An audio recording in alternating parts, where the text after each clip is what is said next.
What's happening, people? Welcome back to the channel. KG's here. Match preview time. I was hoping to get somebody on with me, but we just couldn't make it happen. So I'm here doing it solo. Please smash a like on the video, subscribe to the channel if you're not already subscribed. Let's keep this thing moving. And yeah, we're going to talk about the Leeds United versus Leicester game. And not only that, we're going to talk about the increased investment from the 49ers and what it possibly means for Leeds United going forward. I've got my theories, but I'm going to keep them just for a little bit until later on in the video. I also want to touch on Patrick Bamford's injury and just the whole mystery around it. Is it something that the club are having to keep from us because of the position we're in? Is he going to be back after the international break? We'll just have to wait and see. So yeah, Leeds United versus Leicester. Listen, Leicester played last night in the Europa League, and they put out a decent lineup. Tielemans played the full 90, which I was very surprised about. Vardy did come on in the last 20. You know, they had Soyuncu out there and everything else like that. So they had a decent lineup out there for yesterday's game at home against Spartak. And another indifferent result from Leicester, 1-1. And that's been kind of Leicester's thing this season so far. And that's what kind of opens the door for a little bit of about a little bit of hope. So in saying that, they're going to have Ricardo Pereira available, Madison, Barnes, James Justin will be back as well. So, you know, they've got a really good, Leicester squad is they're a top six side. One of the big six for me, in my opinion. They're just, they go from strength for strength, but their form has been a bit indifferent this season so far. And, looking at our team news, still no Ayling, still no Robin Koch, as we would have known, and still no Bamford, which probably means that it's going to be pretty much the same team as last week, possibly with a change, maybe Forshaw coming in and starting, who knows. Firpo and Shackleton have stopped being assessed, but they're not ruled out. But when you pretty much know Bielsa, if they're not fully 100% fit, the chances of them playing is pretty slim. So yeah, it's a weird one for me. I mean, I did a prediction yesterday on the Coppers channel. I don't know. My head keeps on going two ways, whether it's an away win for Leicester or a home draw for us. I can't decide at this moment in time, but I think I'm going to talk myself around to a home draw in in all honesty. I just think with the crowd that we'll have, the home factor might be something. Leicester's in different form and need for points. I think it might just be a draw at home, but we'll see. Listen, for me, what I would do, we all know what Bielsa's going to do, but this would be my ideal lineup for the game. Meslier in goal, Drama at right back, Llorente strike, centre back, Dallas left back for this occasion. Phillips and Bate in midfield with James and Rafinha on the wings, Rodrigo in behind, Joe Gelhardt. That would be my starting 11. Obviously, that's not going to happen. But for me, I think that's a good blend of both experience and youth. Gives us something different and dynamic in midfield with Lewis Bate, who I think is ready to get started in this league. I think this is going to be another Charlie Cresswell, Joe Gelhardt thing where we're going to see him play and wonder why we didn't play him a bit sooner. But I think Lewis Bate is ready to start a game, in my opinion. And I would love to see him in there. If we need to bring him off at everyone at any stage of the game to bring Forshaw on later on, then we'll do that. But for me, you got to start a bit more dynamic, especially against a team like Leicester, where they got Tielemans, Samari in there. They've got some options in there. I mean, I don't really rate Jose Perez all that much, but you can see against teams like us, he might even get a goal, and we'll see that finger in the ear celebration. So yeah, but I'm concentrating on us more than anything, and I just think that just to get a bit of fluidity in the team, a bit more balance, I think Lewis Bate would give us something in midfield. If Firpo's not available, then it means Dallas going at left back, but we'll see what happens. You know what? I'm leaning towards a draw. I've convinced myself. Whether it's because everyone on the panel yesterday said that Leeds are going to get beaten, I've got my Leeds defenses up. I don't know. No, but I just think with the way that Leicester have been playing lately, great squad, but forming different. us needing the points and our home crowd being there, I think that we'll get a draw in this one. So I'm going to go 2-2. I'm going to say a 2-2 draw as of today. 2-2 draw. Um, just gonna go John H. SKG. Nice one, John.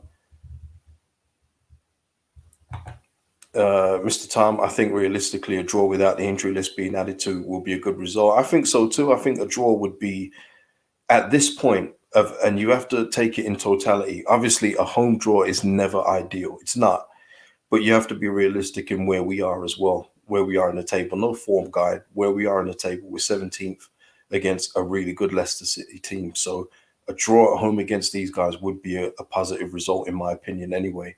At this stage, if we're talking last season, we'd be kind of disappointed if we were going in hoping for a draw. But we have to go by what we've seen so far this season, and a home draw against a strong Leicester team, I would take that. Stephen LC, nice one for out in Houston. Nice potential lineup, KG. I like that. Yeah, that's it. That's it for me. It's just given the right balance of experience and youth. I don't think you can just chuck in all the kids, and plus, I don't think all of them are ready. But I think you do need that injection of youth to freshen this team up. I do.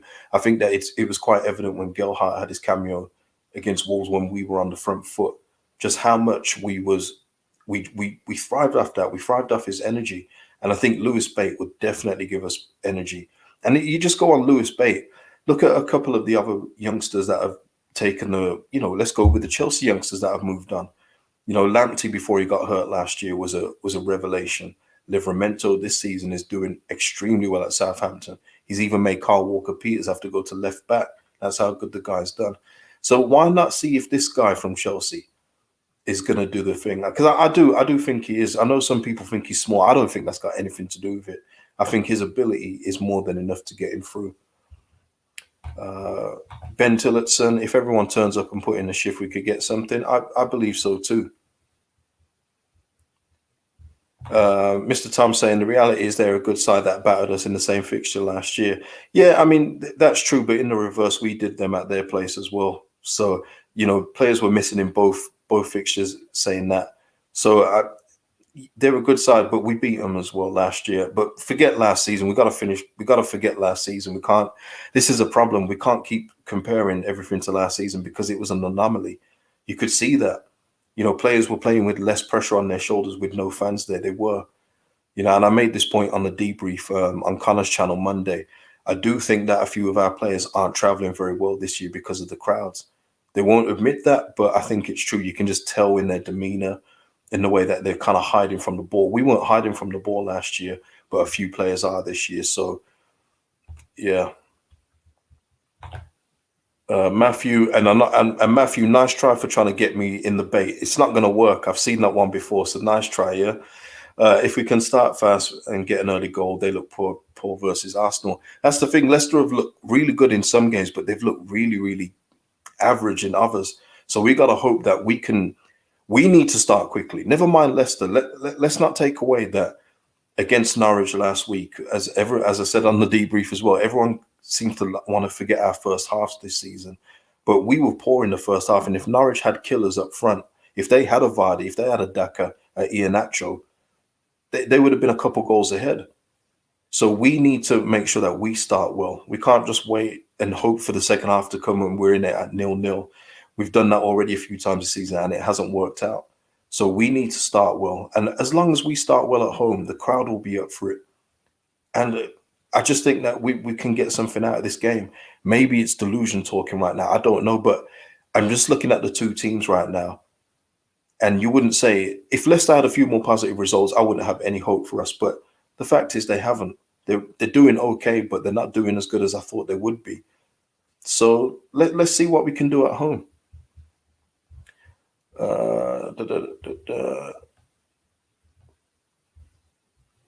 LUFC Foden, game is all about us. Could be anything, but we need a positive performance, please. Let's see a positive team selection. If you know it. Yeah, of course.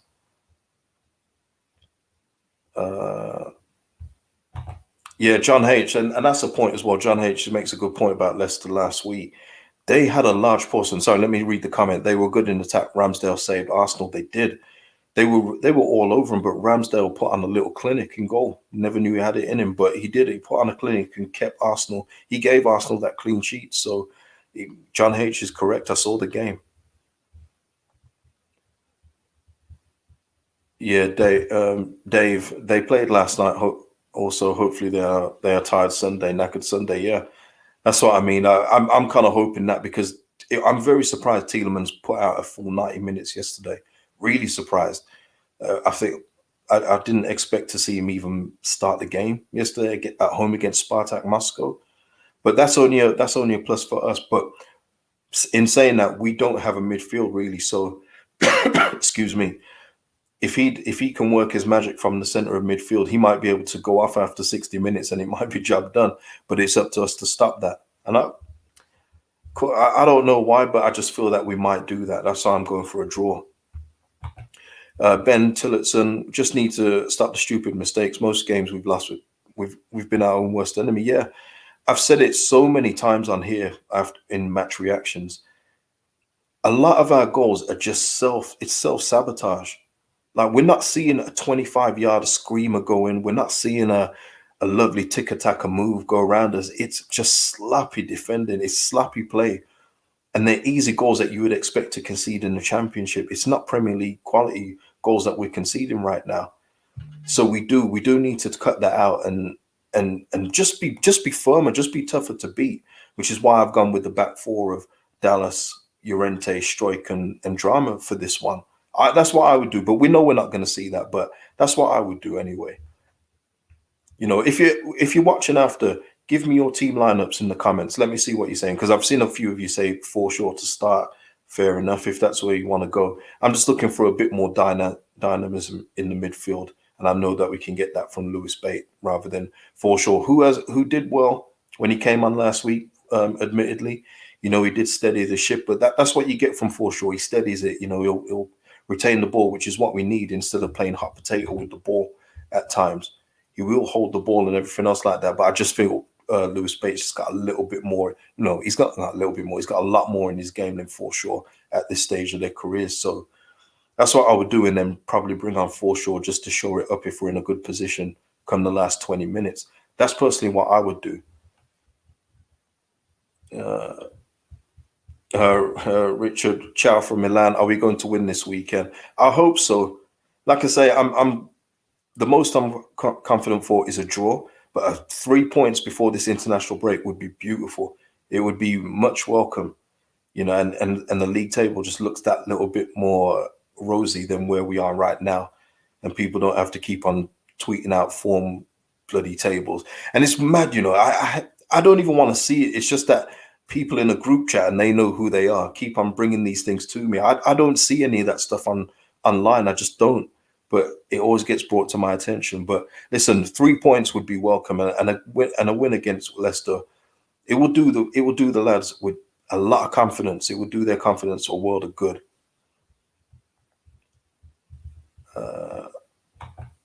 If we win, we can go 13th. Crazy, yeah. I mean, it depends on the results Saturday, but yeah, I mean that's what I'm saying. 3 points where we are in the table.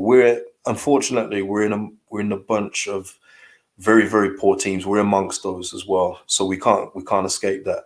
But it's one of those where when you can pick up momentum and get 3 points here and there, you get out of that and you can wave goodbye to that bottom bit of the table, which is what ideally we want to do.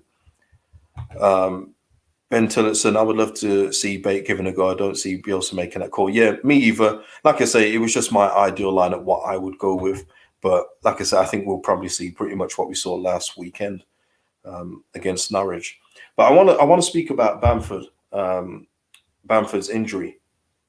Let me just get the quote up. Like I say, smash a like on the video if you're watching. Please smash a like if you're watching the replay as well. Bielsa with the ankle injury for Bamford is saying it's not a simple injury, and the medical department are unable to give an exact prognosis. His return is subject to his evolution, therefore it's an indefinite timeline. Now, I mean, there's a couple ways you can look at that.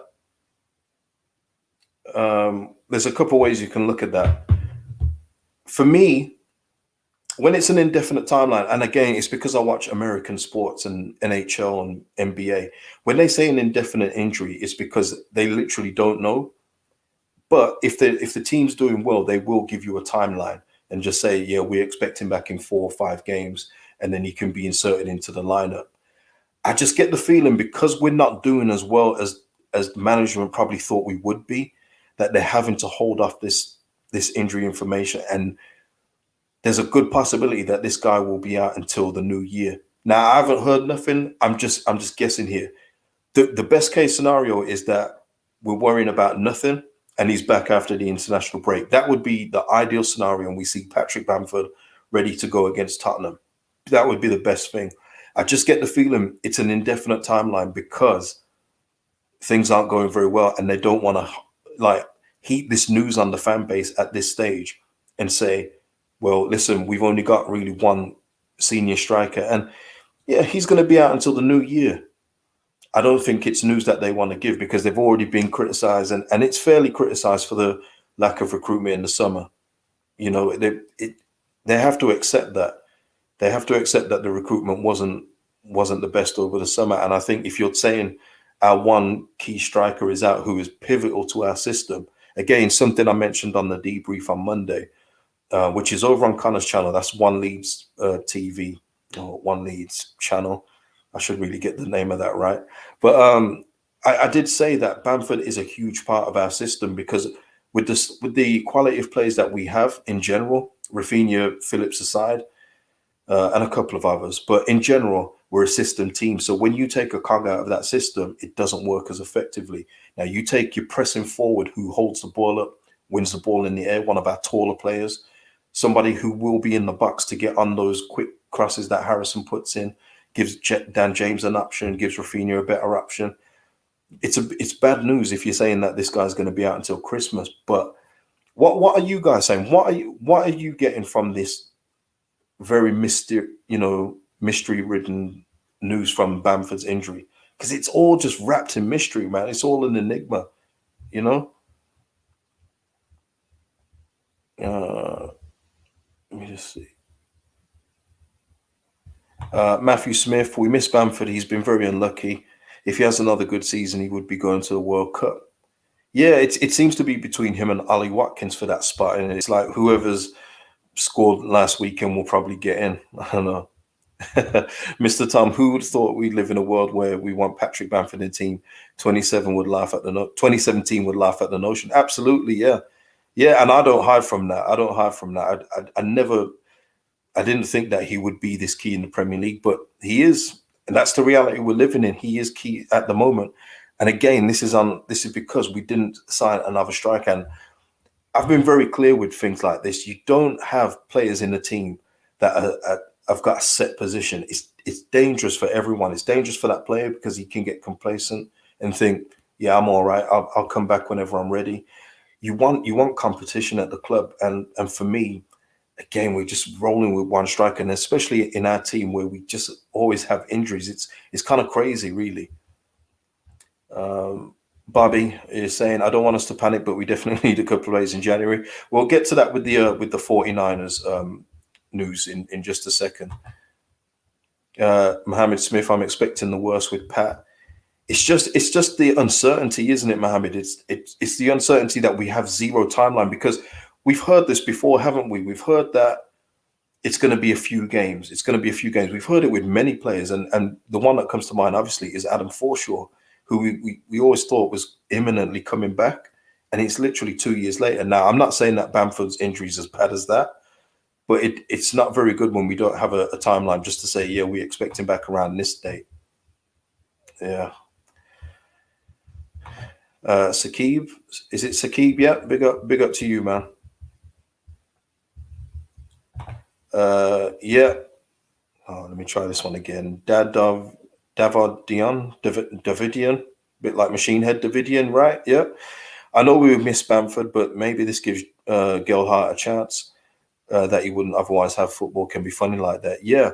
And that's what I was saying. I said it last week on the match reaction, but I was very surprised that Gelhardt didn't start the game against Norwich. But for me personally, I would have him starting against Leicester. All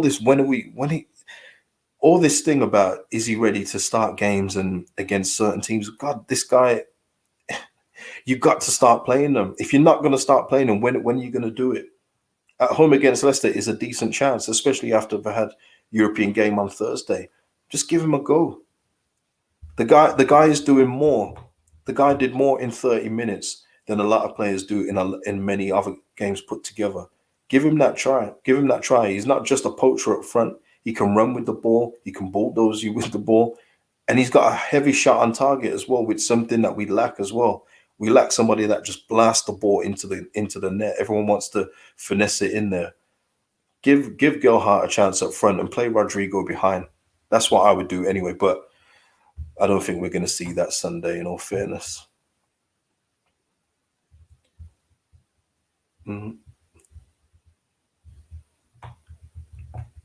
Mr. Tom, just following up about the Bamford Championship thing. We didn't think Bamford would be key in the Championship, let alone the Prem. Good on him for proving the world wrong. Yeah, absolutely. And it only benefits our club when he's proving everyone wrong. So, yeah, big up Bamford, man. Saki, honest opinion on Jack Harrison. Well, for me, I didn't name him in my 11. I think he needs a little spell out. He's lacking confidence. It's as simple as that. He's lacking confidence. He's lacking form. So for me, I would stick with Dan James and Rafinha on the wings, and put Rodrigo behind with Gelhardt up front. I just think Harrison needs a little spell out of the team because it's just not going for him. Even his first touch has escaped him, and he's got an elite first touch, but he doesn't this season so far. But I'm not turning my back on Harrison. I think he'll come good. I just think he needs to get his confidence up.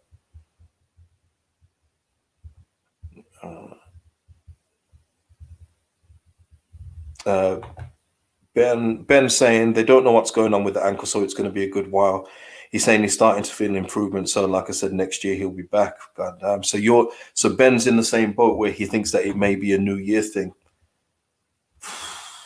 Man, yeah. Matthew Smith. It's a point. Matthew Smith saying COVID took a lot out of Harrison. Absolutely, it could be. It could be that.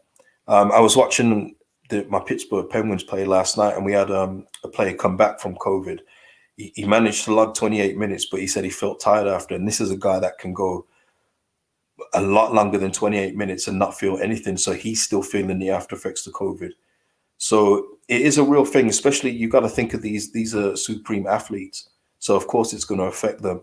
But it's just these other things as well, like just making a simple 5-yard pass. It's just not coming off for Jack Harrison right now. Mr. Tom saying, I think the issue with many of the players is 50-50 moments are going against them, which is causing confidence to drop. A few things in our favor will lift heads again. Leeds. Yeah, I mean, it's a mix of everything like that. It's a mix of all those kind of things. All these bounces going the other way. A bunch of our defenders being in the box and one striker being able to score from that. There's a lot of things. There really is. And a lot of penalty shouts that haven't gone our way too. But listen, we'll see. We'll see what happens. Sometimes you got to play yourself back into form, and that's all that these players can do at this point in time.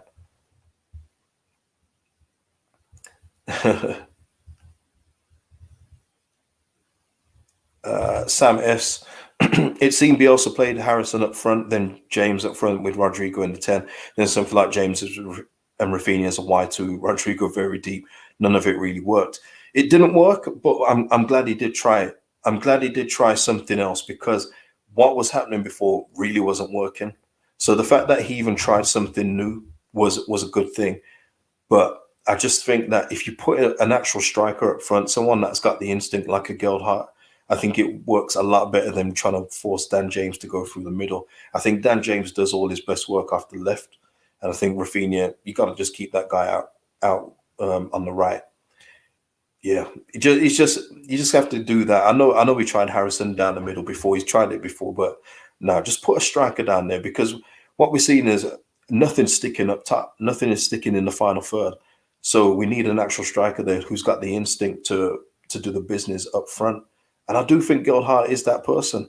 Like somebody said earlier, and I did skip it, but I didn't mean to skip it. But he was saying that it's not good to get paraphrasing here, it's not good to get a backup striker because you have to pay a lot and they'll just be a backup to Bamford. But I don't think that's the case. I think that we may have one in this £1 million Gelhardt. He was never supposed to be just a million. You have to remember we bought him when Wigan were in administration, so we actually paid way less than what he was worth at the time. So he could easily be the backup striker, and that's the way I see him right now. He could even play himself as someone where we say, "Wait a minute, do we miss Bamford?" But we want that. You want that. We need options in our team because like I say, our depth is not good. We've seen that this season. It's not the best. And I said on the debrief as well, and something I've come around to, and I want to say on my channel, I've come around to the fact that the swashbuckling football, the free flowing football, probably isn't going to come back anytime soon, just with the players being out of form. So what I'm looking for now is just results. I don't care how they come now. We have to just get into that mode now where we're saying, yeah, we're not having 70% possession no more. We're not pressing like we did last year. We just right now have to go for results because the performances are just not there right now. Until they can get themselves back into form, we just have to hope, pray for results. It's nice to see the free flowing football. It really is, because we've been spoiled on that for the last couple of years under Bielsa. But our reality is a little different now. Are you guys in that boat now, or do you want to see the performances stay the way that they were, or are you just thinking about just get the points on the board and move on? I'm interested to know. And if you're watching the replay, please let me know in the comments too. Ted Garron with the super chat. Thank you for your support, Ted. KG is arguably the most profound and articulate delivery of all sports commentary. God damn. By the way, speaking of NBA, back Utah Jazz, tough. Cheers. Well, thank you, Ted. And I promise for you people, this is not my burner account. This is a real guy. So thank you so much, Ted. No, it just helps. I think it helps just knowing a few other sports and the way that they work, and just knowing the terminology they use when they're winning and when they're losing. You know, Ted, you'll know this more than anyone. You're talking NBA. Whenever you hear trust the process over there, that's a losing team, isn't it? You never hear winners say trust the process. It's always the losing teams. That's why I hate that phrase. It's always on the back of losing. And there's certain other things as well. You know about the upper body injuries, lower body injuries when they don't specify it. It's so frustrating, but they do that over in America just to not let anybody know where that player is hurt. But thank you so much, Ted, for the super chat. Thank you. Ben Tillotson, Bielsa's never been in a job this long, so he's never had to try new things, but he does seem to be trying different systems. Yeah, I've said this before as well, and it goes to a bit with the loyalty to certain players. He's never been in a job this long, so he probably feels really connected to a few of these players now, where he hasn't really had that before. But he has tried. He did it in the second half of last season. I know I said don't speak about last season, but he did adapt in the second half of last season, and the results were, the proof was in the pudding. We had better defense. We had a much better defensive record in the second half. We were hanging in against the bigger teams. So yeah, he does try new things. We can't not give him his props there. And Ged, no, it doesn't. Ged is asking, does the man marking system still work with the players out of form? It doesn't work. And again, another point I made on the debrief. I'm giving the debrief all my good stuff here. I'm gonna have to talk to Connor about this. But I said, think about our pressing in previous seasons. Think about how we would press players. We'd hunt in 3s and 4s and get that ball back. Think about that. We haven't seen it this season, so you've probably forgotten. But we would have 3-4 players going for that ball, getting it back, and then we move on and transition into attack. We haven't had it. We're going in 1s and maybe 2s at best. Like, it's literally a one-on-one job. And some of these players aren't good enough to do that at this point in time. They're just not. So we do need to get back into that hunting impacts thing. But again, our pressings have gone down. Our runs have gone down. So I don't know if it's possible. I just don't know if it's possible at this point in time. But no, the man marking system doesn't work with players out of form. It just doesn't. Mr. Tom, winners get on with winning. Absolutely. Yeah.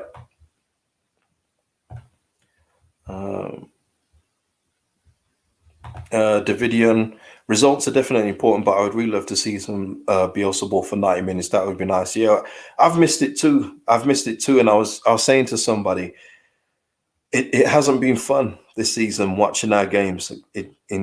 you know, you have to be honest. It hasn't been fun at all, and it's a shame because we really were one of the best teams to watch. How many times will we watch other clubs, people that watch other clubs besides Leeds United, watch other games besides Leeds ones, and say, "Man, this game's boring. When are we playing again?" You know, we'd say that a lot, but in all fairness, we are now stuck in that mile. We are in that group right now where some of our games have been very, very difficult to watch, and until confidence comes back, people, we just have to keep going for results. That's the most we can hope for. But I'd like you, Davidian, I'd love to see our free flowing football back.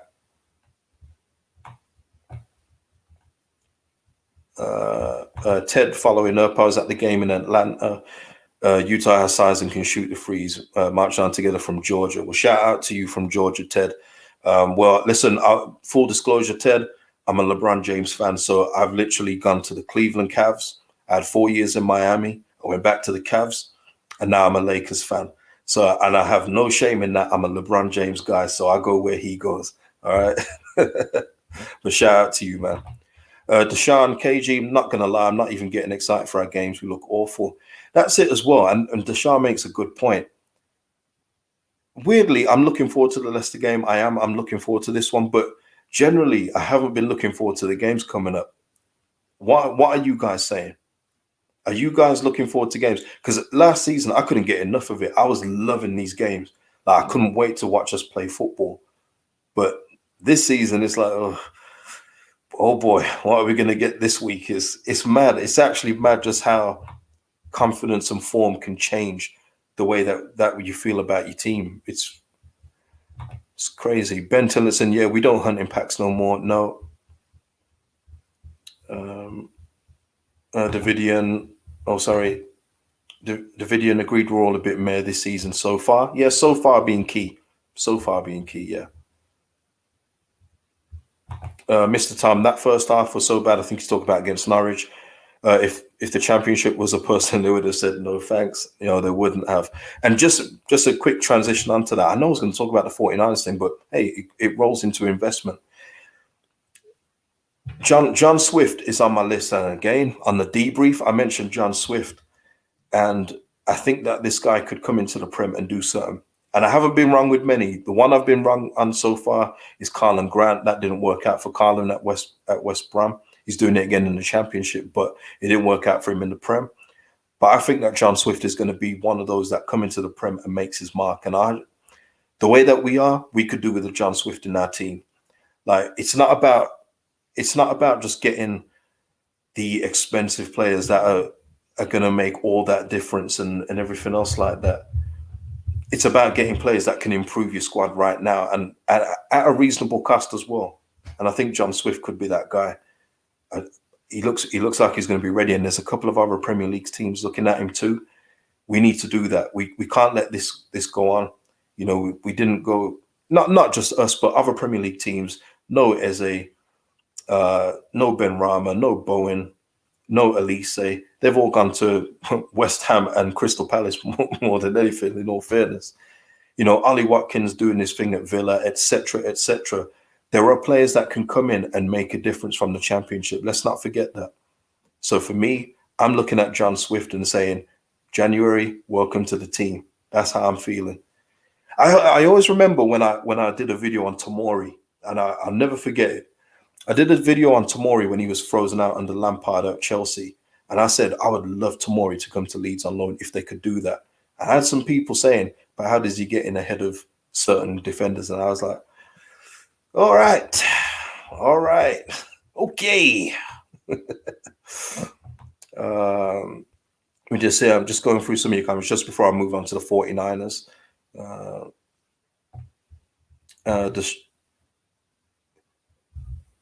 Deshaun saying, in regards to looking forward to games, exactly. Even when we lost last season, it was exciting. Yeah. Even when we was getting beat 4-1, there was always that chance. We was like, you know what, we might get back into this. But when we're going 1-0 down now, it's like, oh no.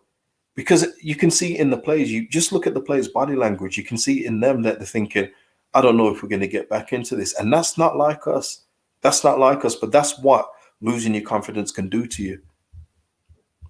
John B, I think we may well beat Leicester. I feel it in my bones. I'd love that, John. I'm with you. I hope so. I hope so. Mark Jones, KG Mystic Meg of the Championship. Listen, I've got a decent record. People don't like to, people like to be humble and everything else like that. Nah, I've got a decent record when it comes to spotting talent. I do, and I haven't been wrong with many of them.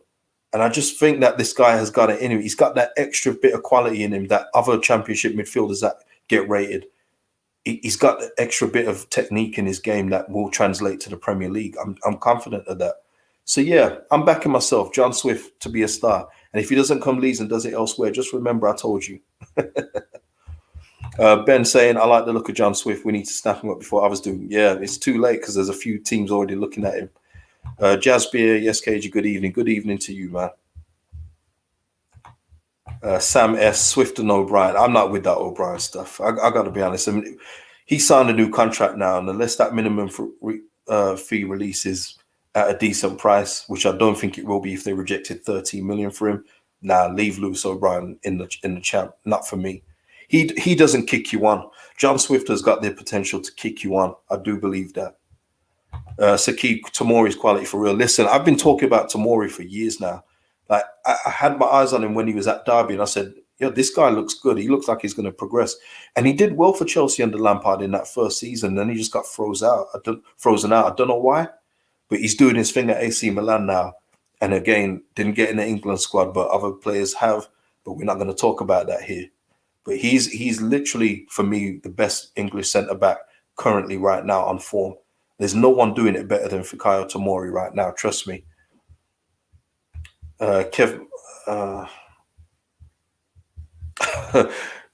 talk. Mr. Tom, I bench Conor Gallagher for Pepe in FPL. This is why I don't deserve nice things. It happens to all of us. It happens to all of us. I think last year I transferred out Son and Kane, and then they had that mad game against Southampton 5-2. I was gutted. Absolutely gutted.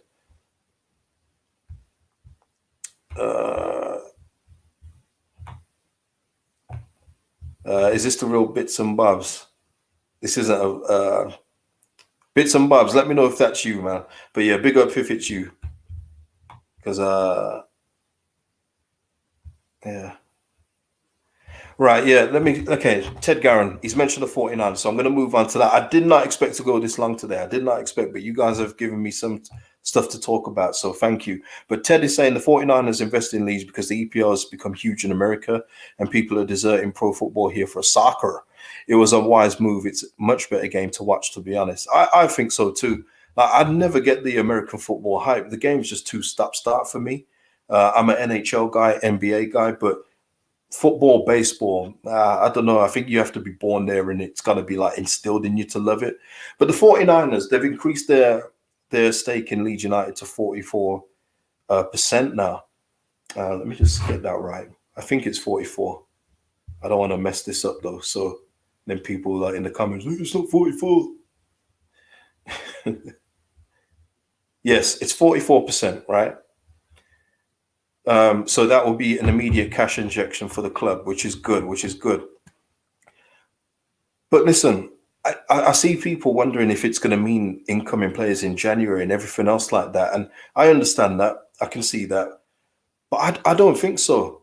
For me, in my head, what I've got is that it's an injection because when you think about our transfer dealings, we've made a lot of signings, a lot of, decent money signings, but it all adds up and it's like going Poundland. You think it's cheap, but then 10 items later, it's a tenner. You know what I mean?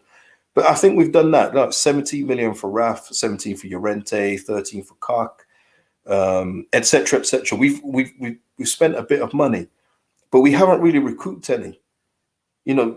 Helder Costa's out on loan. I think that's with view for, what is it, 6 million? We've also signed Harrison in that time as well, as well as all those loan fees. So I'm wondering if the cash injection is just to keep the books okay. It's just to keep the books, a bit more level. I don't think it's to sign a 20 million pound player. I don't think it's to sign a 30 million pound player. Because let's be honest, in January, if you're signing a 20 million pound player, that player is probably only realistically worth 10 because the prices are ridiculous in January. You shouldn't be paying some of the money that you see being paid in that month. But I just think it's more of a cash flow thing. I think it's just to keep the books balanced more than anything. I just don't see it being that we're going to go out and sign 3 players. I would love to be wrong, but I just think it's going to be one of these things where we've spent a lot of money coming in, but we haven't really sold anybody for decent money recently. We just haven't. I don't think what was the last decent sale we had? John B. KG Vision knows his football. Smash the like button. Yes, please come if you've come in. If you just come in, please smash the like button. Subscribe if you haven't already subscribed, man. Look, help the channel out, man. Keep supporting your boy here. But yeah, I just think that it's to do with cash flow more than anything. So I'm not really getting excited at the prospect of them signing money players. I've maintained I think we're going to go for players on loan. And Hisham asks a good question here. Just joining, wonder what you think of a loan bid for Donny van der Beek in January. Could be the ideal Click replacement, in my honest opinion.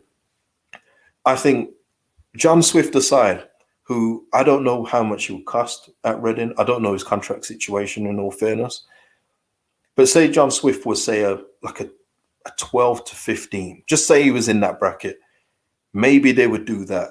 Maybe they would do it on loan with a view to a permanent move in the summer. Maybe. Who knows at this point in time. But Donny van der Beek at Man United, has the relationship been good after that Dan James signing? Possibly. And Donny van der Beek needs minutes. And let's face it, Van der Beek comes into our team. He doesn't just walk in, he crawls in. Like he swims on his back into this midfield. So yeah, I would love to get Van der Beek on loan, but I think we're not the only ones. I think that there's be quite a few teams after him. I think there'll be quite a few teams after Donny in January, and he'll be looking to leave because he needs to get to the World Cup in the summer. And the Dutch manager's already said he needs to be playing more games. Hisham Clark for 10 million. I think, is that the last one? It's really hard to think at this point in time. But maybe Jack Clark was the last one that was of big monetary value. And that's, I mean, big, 10 million. That we're in the Premier League. It's not that big, in all fairness. It really isn't that big. T85, I mean, I've spoken about it, but I hope so. Evening KG, do you think we'll sign for John Swift in January? I hope so, man. I hope we go in for him. We can't miss out on another player like this.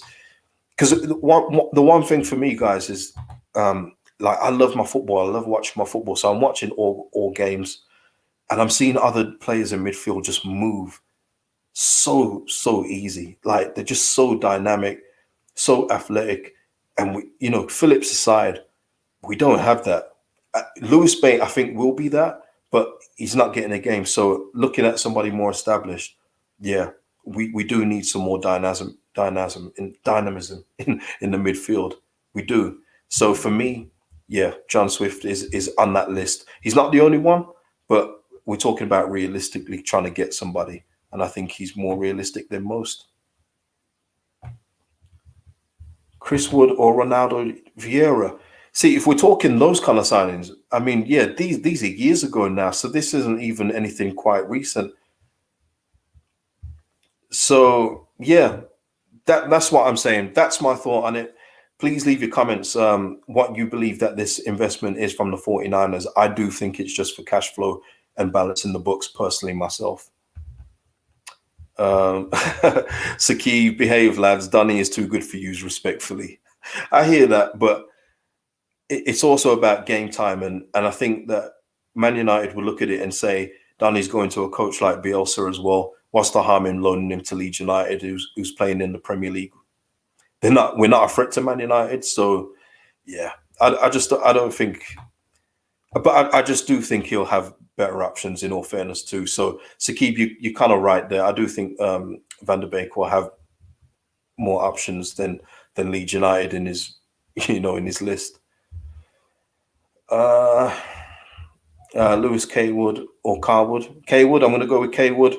Love you on the debrief, KG. Well, thank you. Now, listen, I said it on there, but I wasn't supposed to be on there every week, and I've been on there every week so far. It's like a Jedi mind trick that Connor's got. So, but now we enjoy it. You know, we have our three different opinions, but it's all good. You know, we can discuss it and put our points across without people shouting over each other. For me, I enjoy that show. I do. So it's not a problem for me to do that weekly. So yeah, over on One Leeds channel, catch us. If it's Sunday, we'll probably be on Monday, but you'll just have to check with Connor. Subscribe to his channel if you're not already subscribed, which I doubt you're not. So yeah. Nick saying, good to see the preview, cage. Late to the party, watch later. No problem, man. No problem. Not going to be going much longer. I was literally planning like a half an hour session, but you guys have kept me in, so thank you. Davidian saying, by January, Bate will know the Bielsa way, so he could be better placed to make an appearance than any new signing.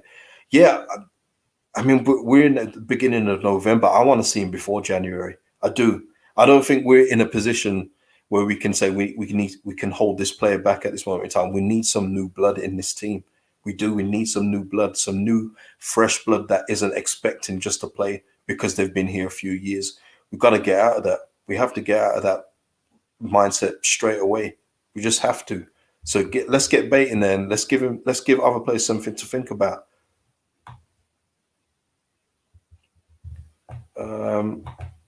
Mr. Tom saying, I think a realistic move is Billy Gilmour is not getting games at Norwich. Norwich, yeah. Well, Daniel Farker said it's not. Well, it is not my job to develop other people's players. If I don't think he will work, then I will not play him. So, well, he didn't say that exactly, but you know what he meant. But yeah, Billy Gilmour, I think Chelsea will probably recall him. I just don't know. I think if we're going to play Billy Gilmour, let's play our Lewis Bate first. We've got him. Let's play him over someone like Billy Gilmour. Yeah. Mark Jones. Mark Jones, if we stay up, the question is, will we spend big and rebuild? I think you mean rebuild our team, right? Or rebuff? I don't know. But Mark, Radrazani has come out this week and said that he wants to push for the top 6 next season. And again, that's another thing that makes me believe that we'll go for loan signings in January and then start to retool this team in the summer. But yeah, if we stay up, as I've said, on the 5th of November, as we are today on Guy Fawkes night, I don't think we're going to be one of the worst 3 teams in the league come 38 games. So we will stay up. It's just probably going to be a bit more painful than it was last season. That's just something that we may have to accept. But yeah, I think that the team will have, I think that the board will have to spend next year to improve the team. I think we need it this summer. But when you hear that we've put off transfer fees and everything else like that, it's understandable why they didn't. But yeah, of course, next season, if we go into next season with this team, there will be trouble for the team in the next season, no doubt about it for me. We just cannot see some of these players that we've got this season in the starting 11 play next season regularly. We just can't. Sorry, it just won't work. John B. Thank you for the support, man. If you feel that KG Vision is impressive, press 1 now. Oh my days! Thank God I put slow mode on.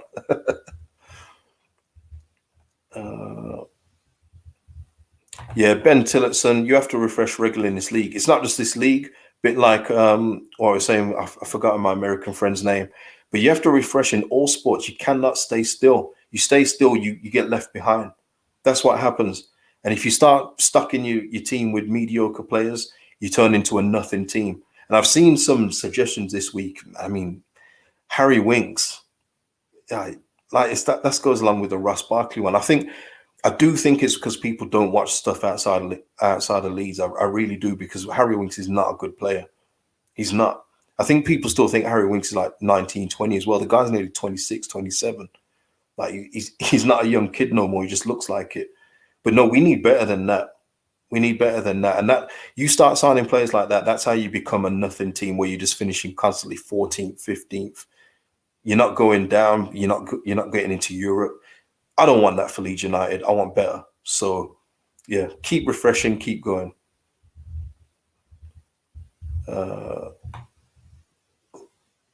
Right. Oh, Ted, that's your name. Sorry. Ted. Oh, Kev. I love this prediction. And if you don't know, you need to look at our fixture list in December. But Kev is saying we're going to get 12 points in December. Kev, if we get 12 points in December, I might have to send you a little prize. I might have to do that, okay? Bit like when somebody predicted a 5-0 win against Southampton with a Roberts hat trick. I said a prize then.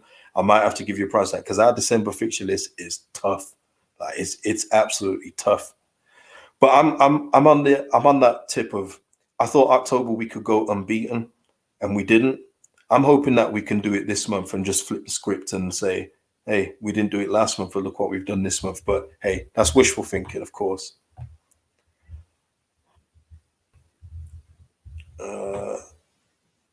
I'm just going through some of your comments just before we leave. Cannot believe I've gone for an hour. You guys are great, man. You guys are great because I was literally coming on for like 20, 30 minutes. Like amazing.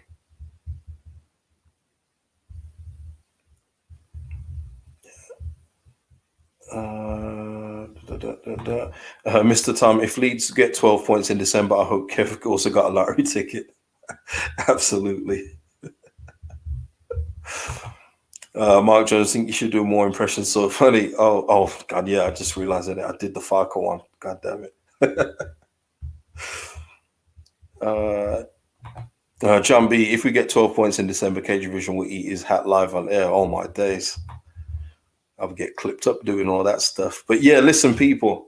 Sorry, if for anyone that joined late, because I see some people with some questions that I've already covered, just please go back to the beginning of the video after this is done and watch that, because I've kind of answered the questions that you were asking late earlier. And Clive Vassell, let me just go with this. Clive Vassell saying we need to show some ambition in the transfer market if we want to keep Rafinha. Yeah, because you know what? I know I've said before about Rafinha that it's pretty much he's going to be off next summer, but, and this is the but, if you can get in some players in January, whether it be on loan to begin with, and then in the summer you improve on that, there's a chance that he may stay. He may look at it and say, I like what you've done. I like that you're getting me better players to play with. I'll give you another year. There's always that chance. It happens with other people. Declan Rice has happened with him at West Ham. Look how many, he could easily have left West Ham. But West Ham have shown ambition, and now West Ham are one of the better teams in the league. So for me, there is nothing saying that we can't not keep Rafinha, but you do have to recruit to his level. You do. If we're going to keep on doing this and playing with some of these players next season, he's not staying. He's just not going to do it. So Logan Batterson, you ignored my comments. Oh, bogus. Sorry. Yeah, sorry. I did see that, but it kind of jumped up. Logan, have you talked about bogus? Bogus, I don't know. And the reason why I say that is because it's not even in La Liga, is it? It's in the second division of Spain. Is it even in the second division of Spain or the third? And I just know it's not La Liga, so it's very hard to gauge if he'll be ready to come in and do something now. And I don't see him coming back off loan yet unless they're going to recall him in January. But it's hard to judge if he's doing nothing in the second division of Spain. So, yeah, I can't really say that. But somebody else mentioned Sam Greenwood earlier. It's like I've got more of a gauge on him saying that I don't think he's ready. Like I wouldn't say Sam Greenwood. You know how I want Charlie Creswell, Lewis Bate, Joe Gelhardt, Cody Drama to start right back if Shackleton isn't ready. I don't get that same feeling right now with Sam Greenwood going up front. So he would have to show me doing it in the first team. And if Joe Gelhardt is this far away from the first team, I don't see Sam Greenwood being closer than that. So yeah, Logan Batterson, second division. Yeah, I mean, listen, yeah, I don't know if that's going to be good enough, but it's good that he's getting a good run of games out there. We'll just have to see how he progresses, because I know he's had a good start out there, but Spanish second league, yeah, that's a bit rough. That's a bit rough. So yeah, guys, I'm gonna jump off here. Great conversation, and I'm glad I didn't do this pre-recorded. I was gonna pre-record this, but no, I just prefer going live. I love interacting with people, giving your thoughts to me, giving your opinions. It's the best way that I can do this rather than me just talking to myself for 10 minutes. And yeah, I can't do it. I used to do it, but now I do the live thing. I much prefer this way. So yeah, listen, people, thank you for watching. Give me your score predictions. Like I say, I'm going with a 2-2. I think my heart's kind of ruling my head here, but no, like I say, I just see the inconsistency with Leicester. The home crowd for us, I think it's going to be big. So I'm going with a 2-2 draw. Give me your score predictions in the comments, and I will see you after the game with the match reaction on Sunday. So peace out, people. Peace out.